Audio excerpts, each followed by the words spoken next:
तर मित्रांनो, आज सोन्या 50-50 केसरी मैदान पार पडलं आणि त्याच गुरुचा शिष्य एक नंबरचा मानकरी ठरलाय.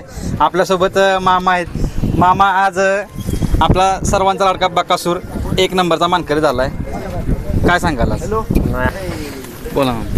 तर काय सांगाल मामा आजचा आनंद? आनंद आहे आज बैलांनी महिना का आज सोन्या 50-50 केसरी ज्या बैलामुळे बकासूर आज का महाराष्ट्राला आपलाही बैल अंधारात होता.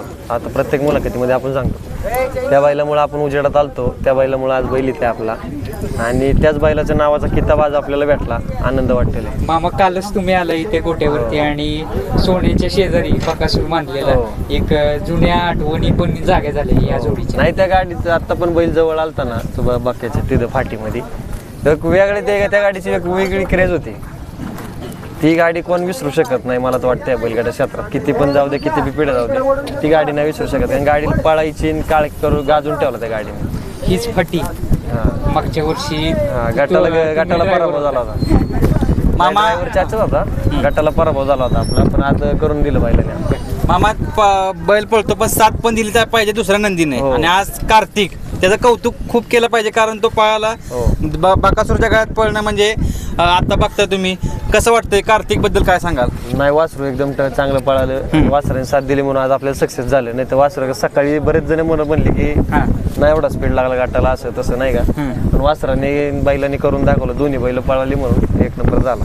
आज छोट्या बसला होता फायनलला, कसं काय वाटलं? छोट्या असले की तुम्हाला सांगितलं ना, गुलाल छोट्या बाक्या हे त्रिकुटे. नक्कीच. बकासूरच्या जिद्दीबद्दल काय सांगेल? कारण वासरू तर सुंदर पळालंच, परंतु बैल पण परवा दिवशी पळाला होता सातेवाडीला. आज पण बैल म्हणजे फ्रेश होता. बैला तर काही गणित नाही. बैल वेगळा टिका झाली की बैल वेगळा पळतो. की गटाला बरेच जण म्हणले की दुसऱ्या गाड्यांना स्पीड लागलाय, तुमच्या गाडीला काय एवढं नाही का, ती अशी तशी नाही का. पण मग टिका झाली की तो त्याचं काम करतो. सुरुवातीला असं कानावरती येत होतं वेगळा पायरा आहे, पण अचानक पायरा आम्हाला पण माहित नव्हता. रात्री माझं अचानक ठरलं 8-8:30 वाजता आम्ही असंच बसलो होतो, काय काम नव्हतं, म्हणलं चला जाऊ म्हणलं. पायरा बिरा काय आपण मामा भाऊ करतो, महादेव योग्यच करतो, सगळ्यांना माहिती आहे तो काय नियोजनचा, त्याला समजते आपल्या बैलाच्या गाड्यात कोडला काय करायचं सगळ्या गोष्टी. वैभव मामा, एक तुफानी फेरा पाहायला मिळाला सोन्याचा आणि सुलतानचा, त्याविषयी काय सांगाल? काय मी उलट तो फेरा बघायचा म्हणून मी आवर्जून आमचे विराटचे मालक आहे त्यांना चला म्हणलं पाटक्याने आपल्याला तो फेरा बघायचा आहे. आनंद आहे. ती गाडी लय पळायची पहिली बकासूरच्या गटात त्यांनी महिना का आपण पळवलं होतं त्यांच्या बरोबर. म्हणजे ते पण किस्सा घडला की त्या गाडीत मला वाटतं की पेडगावच्या तिथं कुठंतरी मैदान होतं. ती गाडी होती 5 नंबर तास, विनायक दादा सांगतात बघा, आणि आपल्या बकासूरची गाडी होती 9 नंबर तास. ही जी टाकी झालती आमची अशी एवढी झालती 4 बोटांचा अंतर, महिना का निकालात ती गाडी घुसली होती. बरोबर, त्यावेळेचा किस्सा. कारण विनायक दादांनी हा किस्सा यापूर्वी पण सांगितलेला. म्हणजे बकासूरनं त्या गाडीला जरा घासाघीस केली. बकासूर म्हणजे तेव्हा बैल आपला अंधारात होता, तेव्हा उजेडत नव्हता एवढं काय. मामा, आता आपला बकासूर म्हटलं तर कुठंतरी प्रत्येक मैदानामध्ये एक नवीन इतिहास करत असतो. आणि आज देखील परत एकदा त्यानं नवीन चेहरा घेऊन प्रथम क्रमांकाचा मानकरी ठरला. म्हणजे बकासूरचं एक रेकॉर्ड आहे की वेगवेगळ्या नवीन पायऱ्यामध्ये आजपर्यंत इतिहासात एकमेव बैल बकासूर आहे. काय सांगा? बैलाच्या दम आहे, धमक आहे, सगळ्या गोष्टी आहेत, सगळ्या देवाचा आशीर्वाद आहे, फॅन फॅमिलीचा आशीर्वाद आहे. त्यामुळे सगळे बैल पण पळतोय फॅन फॅमिलीसाठीच्या खुशीसाठीच पळतोय. कारण आज जर बैलांनी कुठल्या मैदानात मार खाल्ला किंवा 2-3 केला तरी काही प्रेक्षक असे आहेत की जेवण करत नाही वेळेवरती. मग आम्हाला सांगतात नाही का, बैल रडतात डायरेक्ट फोन लावून. मग त्यांच्या इच्छेसाठी बैल आपला 2-3 मैदान कसं आहे, हारजीत आहे, सगळ्या गोष्टी होत्यात. फक्त माणसाला हार पाचवता आली पाहिजे. बरोबर. हार जो पचवल ना त्याला सक्सेस आहे पुढे या क्षेत्रात. हार नाही पचली की तुम्ही गटाला घरी जायचं. मामा, आपले छोटे ड्रायव्हर म्हणजे आपला घरातला एक मेंबर आहे, तुम्ही प्रत्येक वेळी सांगत असता, प्रत्येक शब्दाला तुम्हाला कधीच नकार देणार असेल. आज ज्यावेळेस गाडी पळून आली, छोट्या ड्रायव्हरचा स्वतःचा एवढा आनंद होता की ते स्वतः सांगत होते की 1 नंबर केला, एवढा त्यांचा आनंद होता. तुमचा मनात छोट्याला तुम्हाला छोट्याला जवळजवळ छोट्याने 4 ते 5 गाड्या गटपास करून दिल्या होत्या. आणि आपली गाडी परसूने हाणली होती, पण परसूला गाडी होती दुसरी आपल्या सेमीमध्ये. त्यामुळे मग छोट्याचं काय ते घरचं आहे, त्याला बस म्हणले कुठल्याही गाडीवर बसतो तो.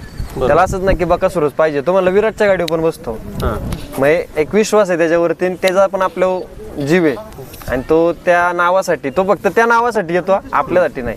त्या नावासाठी त्यांनी प्रत्येकाला वर नेलेलं आहे. मामा, आज एक सोन्याचा आशीर्वाद मिळाला. सोन्याचा आशीर्वाद तर आहेच का, मी प्रत्येकाला सांगतो सोन्याचा आशीर्वाद 100% बैलाच्या मागे आहे. आणि ज्यावेळेस आता कसं की आता ते वासरावले म्हणले आम्ही अंधारात होतो, तसं आपण पण एका काळा अंधारात होतो, तेव्हा आम्हाला सोन्याने साथ दिलेली. हो. त्यामुळे तो देवच आहे, आमचा दुसरा देवच आहे तो आमच्यासाठी. ते अजून विसरला नाही तुम्ही, काय सांगाल? नाही विसरणार ते. आपण जवळजवळ आता 5 वर्ष झाले त्या याला, आपण 5 वर्षाला टॉप मध्ये पोहोचतोय. पण आजही बैल आला की बैलाच्या पहिला पाया पडून दर्शन घेतो आपण आणि बाकासूर त्या शेजारीच बांधतो. आपल्या गोट्यावर पण बैल आला होता. ही जोडी ज्यावेळेस पाहिलेली त्यावेळेस पुसेगावचं मैदान आठवतं, ज्यावेळेस हिंद केसरी झालेला बकासूर, पहिल्यांदाच हिंद केसरी झाला. पहिल्यांदाच काय काय आठवणी होत्या त्या मैदानाच्या पुसेगाव? आठवणी बऱ्याच होत्या की ती गाडी आम्ही एक मैदान हाणली होती. गाडी काय होते कडं लागली की थोडी मार खाल्ला होता आमच्या इथं मुळशीत गाडीने. पण जसा पल्ला असेल ना ती गाडी पुढं पुढं पळायची आणि ती गाडी आली ना की असं वाटत नव्हतं आपण गटाला सेमीला मार खाईल. मग ती गाडीने एक केला तिथं. जो आनंद होता ना तो आता पण जुने व्हिडिओ आहेत बघा तुम्ही, आनंद लय होता. असं पहिल्यांदा आपलं पहिल्यांदा केसरी झालं जो 1 नंबर मध्ये. काय सातत्य, काय रहस्य काय ह्याच्या पाठीमागचं, म्हणजे एवढं सातत्य? नाही, आमच्या पूर्वजांची पुण्य झाली, आमच्या तात्याचा आशीर्वाद झाला आणि आपला मित्र परिवार फॅमिलीचा आशीर्वाद झाला. त्याच्यामुळं बैल पळतोय. बाकी काय त्याला काही वेगळं खुराक नाही का, काय नाही आणि त्याला देऊ शक्ती आहे डायरेक्ट. बरोबर. मोबाईल शेट पण सांगतात केव्हा केव्हा बाबांचा आशीर्वाद आहे हो, त्याच्यावरती. आमच्या तात्यांचा आशीर्वाद आहे आणि तात्यामुळे आम्ही अनाथ चालू केलं, आमच्या भावाने चालू केलं. तेव्हा सगळे आमचे तात्या होते तेव्हा ते मामांना सपोर्ट करायचे. घरातून विरोध असायचा पहिला या क्षेत्रासाठी एक 7-8 वर्षापूर्वी. पण तेव्हा आमचं तात्या मामांना पैसे देऊन हे सेकंदाचं कर, तू हे बैल घे ते बैल घे, त्यामुळे तात्यांचा आशीर्वाद आहे. वैभव मामा काय होते, आजकाल नवीन वासरं घेतात. एक बकासूरला तुम्ही सुरुवातीच्या काळामध्ये जसं डोंगरामध्ये नेऊन आणायचं, त्याच्या पाठीमागं तुम्ही स्वतः पण जात होता. काय म्हणजे ते गरजेचं आहे का, म्हणजे जे मोकळं वातावरण झालं किंवा एक जंगलामध्ये त्याला सोडणं वगैरे ते महत्वाचं नाही? जर आपण 2-3 तास जर आपण बैल सकाळी बांधतो संध्याकाळी सोडतो, एका जागेच असतो ना बैल, तर आपले पैसे पाय अवघडते तसे त्यांचे पण अवघडतात. त्याच्यामुळे पायर मोकळे करायला आपण डोंगरात नेऊन येतो. तो त्या चरून वगैरे काही चरायचं असेल तर तिथं मैदान उभी चरतो तो. आज राहुल अप्पांचं मैदान होतं, काय सांगा राहुल अप्पांबद्दल, काय सांगा? काय भाव आहेत ते आपले पहिल्या बसून जे एकनिष्ठ आहे. कधी हे मैदान मार खाल्लं म्हणून त्या बाईला का गेलंय असं नाही. सख्या भावाचा दर्जा दिला आपण त्यांना आणि त्यांनी बी त्यांना बी सख्या भाऊ नाही. त्यांची एक बाईट पडली होती की मोईल मा सख्या भावासारखा आहे. लय जीव आहे आपणचा आणि एक प्रेम आहे बाईलावरती. आमचे पाहुणे राहुल भाऊ खुश झाले का? मग नाचत होते ना छकड्या सोडून, कारण त्यांची इच्छा होती की बकासूरने 1 नंबर करावं.